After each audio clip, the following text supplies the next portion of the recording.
क्या मार्वल और डीसी लड़ रहे हैं? क्योंकि कुछ दिनों से देखकर तो ऐसा ही लग रहा है। हम मस्त दिवाली का मजा ले रहे थे और मार्वल ने अचानक से एंटमैन का ट्रेलर डाल दिया, क्योंकि ऐसे थोड़ा अजीब लगा। क्योंकि मार्वल पहले अनाउंसमेंट करता है, फिर टीजर डालता है, फिर अनाउंसमेंट करता है, फिर ट्रेलर डालता है, लेकिन इसने सीधा ट्रेलर डाल दिया। थोड़ा अजीब लगा, लेकिन हमने भी एंजॉय तो किया है। लेकिन यहाँ पर सवाल निकल कर ये आता है, क्यों? क्योंकि फिलहाल ब्लैक एडम का ट्रेंड चल रहा है और लोगों का ध्यान ब्लैक एडम की ओर है, तो वो लोगों का ध्यान अपनी ओर खींचना चाहते थे, या फिर कुछ और वजह है? क्योंकि एंटमैन के ट्रेलर के बाद हेनरी केवल जो है वो अपने सोशल मीडिया पे वीडियो डालते हैं कि मैं एज अ सुपरमैन वापस आ गया हूँ, और उसी के साथ साथ अपने रॉक भैया भी अपने सोशल हैंडल पे ये वीडियो डालते हैं। तो होता ये है कि जो मार्वल का एंटमैन का ट्रेलर है वो उसका क्रेज तो बढ़ता है, लेकिन फिर धीरे धीरे खत्म हो जाता है, क्योंकि लोग शिफ्ट होने लगते हैं सुपरमैन की तरफ। क्योंकि भाई साहब बहुत टाइम बाद सुपरमैन वापस आ रहा है, और मैंने इंटरनेट पे लोगों को बातें करते हुए सुना कि सुपरमैन वापस आ रहा है। लिटरली मैंने मार्वल्स के ट्रेलर कमेंट सेक्शन में देखा, उसमें भी लोग कह रहे हैं कि हेनरी केवल का सुपरमैन वापस आ रहा है। मतलब ये पहली बार था कि जब कोई मार्वल के ट्रेलर में डीसी की बातें हो रही थी, और ये सब चल ही रहा था। उसके बीच मार्वल ने फिर से guardians of the Galaxy holiday special का टीजर ड्रॉप कर दिया, और फिर से ऑडियंस को अपनी तरफ खींचने की शायद एक कोशिश कह सकते हो आप सोच रहे होंगे ये इतना इंपॉर्टेंट क्यों है? क्योंकि 5 साल बाद गार्डियंस वापस आ रहे हैं, और ये सब तो हम जानते ही हैं कि जेम्स गन की मूवी एकदम फाड़ू होती है, और लोग भी पहले से ही एक्साइटेड थे इस चीज के लिए।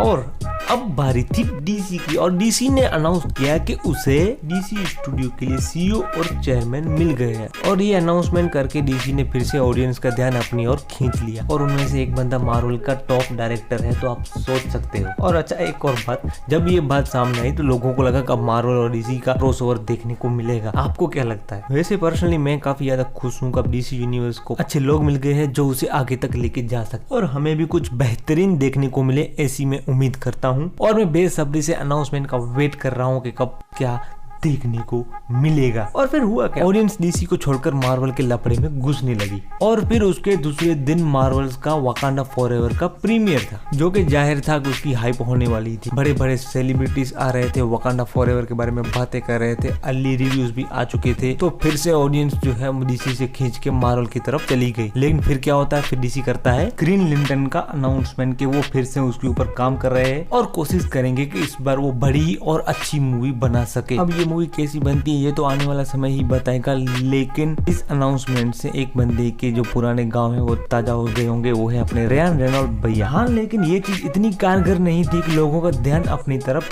खींच सके। फिर जो है हेनरी केवल भैया का इंटरव्यू आता है, जो कि जाहिर था कि सुपरमैन के ऊपर कुछ ना कुछ डिस्कस करेंगे ही, और ऐसा हुआ। और उसके भी ऊपर जैक स्नाइडर जो है वो हेनरी केवल को सुपरमैन में वापस आने के लिए कांग्रेचुलेट करते हैं, और कहते हैं I can't wait to work with you. अब इसका क्या मतलब था मुझे नहीं पता, शायद वो भी वापस आ रहे हो डीसी में, और जल्दी इन दोनों की जोड़ी साथ में हमें सुपरमैन में देखने को मिले। अगर ऐसा हुआ ना तो फिर से बवाल हो जाएगा, और डीसी के पुराने दिन वापस आ जाएंगे, और लोग पागल हो जाएंगे। यही तो चाहते हैं लोग, अब देते नहीं यार। अब ये मार्वल और डीसी की जंग कहेंगे, क्या कहेंगे मुझे नहीं पता, लेकिन दोनों ही तरफ से मुकाबला तगड़ा है, कोई हार मानने को तैयार नहीं है। और मुझे लगता है कि अब डीसी भी समझ चुका है कि अभी नहीं तो कभी नहीं। मामला जो है काफी गंभीर हो चुका है, क्योंकि मार्वल अनाउंसमेंट पे अनाउंसमेंट करे जा रहा है, और डीसी भी नहीं रुक रहा। डीसी तो कह रहा है अरे अभी तो हमने शुरू किया है, रुको जरा, सब्र करो। मैं ये चीज आप पे छोड़ता हूँ, आपको क्या लगता है? क्या ये एक इंसिडेंट था या फिर एक सोची समझी चाल? आप हमें जरूर बताएं, क्योंकि क्रिसमस भी आ रहा है, और क्रिसमस यूएस और फॉरेन कंट्रीज के लिए बहुत बड़ा फेस्टिवल होता है, तो कौन नहीं कमाना चाहेगा इतने बड़े फेस्टिवल में पैसा?